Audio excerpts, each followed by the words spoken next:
What's your view on the Aussie's recent gains, and what do you expect the Australian dollar to do both in and out of the RBA meeting this afternoon? I think the RBA meeting is going to be a non-event for the Australian dollar. It's widely expected for the RBA to keep interest rates at 1.5% and reiterate its neutral stance. A bigger driver of the Australian dollar, at least this week and potentially today, at least today we have the two other big factors or component that will filter into tomorrow's GDP number, which is the second big factor that could influence the Aussie dollar this week.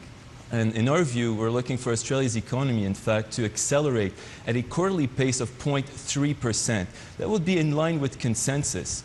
But I think the risk to the growth outcome could be to the upside, especially if today's net export contribution or the drag from net export turns out to be less severe than market participants expect, and government spending turns out to be a bit more positive as well. So watch out for that. And if indeed Australia's economy is accelerating in line with expectation, that could be supportive of further strength in the Australian dollar this week.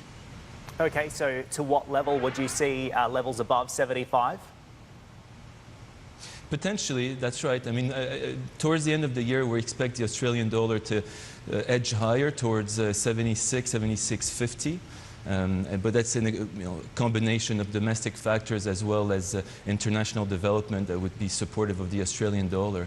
Another big support for the Australian dollar could come from the first current account surplus for Australia, which could be registered today. So today we have the first quarter current account balance for Australia, and it could show the first surplus since the mid-70s, and that would be very supportive of a firmer Australian dollar by first raising the fundamental value of the Australian dollar, and also meaning that Australia doesn't need higher interest rates to attract foreign capital into Australia.